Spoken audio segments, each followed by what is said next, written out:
Hi అండి అందరికీ. కడుపు నిండా భోజనం తిని చాలా రోజులైందా? అయితే నా స్టైల్‌లో ఈ పల్లి పచ్చడి ఒక్కసారి ట్రై చేయండి. కడుపు నిండా తింటారు. చాలా హ్యాపీగా ఫీల్ అవుతారు.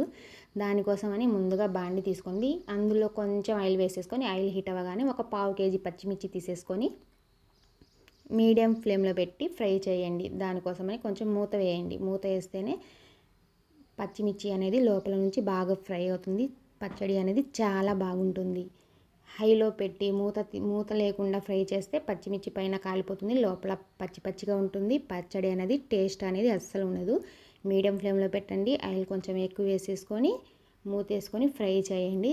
పచ్చిమిర్చి లోపల నుంచి బాగా ఉడుకుతుంది, చాలా బాగుంటుంది. ఒక పావు కేజీ పచ్చిమిర్చికి 2 పెద్ద సైజు టమాటాలు అయితే తీసుకోండి. ఎక్కువ టమాటాలు వేస్తే బాగోదు. 2 టమాటాలు మీడియం పెద్ద సైజు టమాటాలు 2 వేసేసుకోవాలి. దానికోసమని నేను 2 టమాటాలు అయితే వేసేసుకున్నాను. ఈ పచ్చడి నేను చాలా ఇష్టంగా తింటాను. ఈ పచ్చడి చేసిన రోజు మాత్రం నాకు బిర్యానీ తిన్నంత ఫీలింగ్ వస్తుంది. అంత బాగుంటుంది ఈ పచ్చడి. మా పాప అయితే అస్సలు తినదండి. నేను మా బాబు అయితే ఫుల్గా లాగిచ్చేస్తాం. చాలా ఇష్టం, చాలా ఇష్టంగా తింటాము. చూడండి, టమాటాలు కూడా 2 టమాటాలు వేసేసుకొని టమాటాలు కూడా బాగా మగ్గించుకోవాలి. మీడియం ఫ్లేమ్లోనే పెట్టండి. పచ్చడి చాలా బాగుంటుంది. హైలో పెడితే మాత్రం మొత్తం మాడిపోతుంది, పైన మాడిపోతుంది, లోపల పచ్చి పచ్చిగా ఉంటుంది. పచ్చడి అనేది అస్సలు బాగోదు. చూడండి, ఆల్మోస్ట్ పచ్చడి టమాటాలు అనేవి మగ్గిపోయినాయి. దీనికోసమని పల్లీలు నేను ఆల్రెడీ ఫ్రై చేసి పెట్టాను. ఫ్రై చేసి ఇప్పుడు మిక్సీ అయితే పడతాను. చూడండి, చింతపండు వేసేసుకోవాలి ఎక్కువగా. దానిలో కొన్ని పల్లీలు కూడా ఎక్కువ వేసుకోకూడదండి. మీడియంగా పెద్ద గుప్పెడితో ఒక గుప్పెడు పల్లీలు వేసుకోండి. పావు కేజీకి 4 వెల్లుల్లి రెబ్బలు వేసేసుకొని మిక్సీ పట్టాలి. మిక్సీ పట్టేసి పచ్చగా చూడండి, మిక్సీ పట్టేశాను.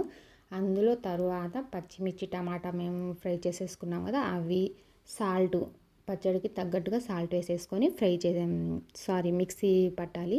మీ దగ్గర కొత్తిమీర ఉంటే కొత్తిమీర కూడా వేయండి, చాలా బాగుంటుంది. బట్ నా దగ్గర కొత్తిమీర అయితే ఈరోజు లేదు. ఈ పచ్చడిలో వేడి వేడి అన్నంలో ఉప్పు చేప వేసుకొని తింటే ఉంటుంది. అబ్బబ్బబ్బబ్బా, అసలు తింటుంటే తినాలనిపిస్తుంది. అంత బాగుంటుంది ఈ పచ్చడి. దోశలకు కూడా చాలా బాగుంటుంది. నా వీడియోస్ కనుక మీకు నచ్చితే ప్లీజ్ లైక్ చేయండి, కామెంట్ చేయండి, షేర్ చేయండి. ప్లీజ్ సబ్స్క్రైబ్ చేసేసుకోండి. పచ్చడి మాత్రం వేరే లెవెల్ అండి. చాలా అంటే చాలా బాగుంది, తగ్గేది లేదు. Thank you for watching friends. Bye bye. Like and comment, share. Please subscribe.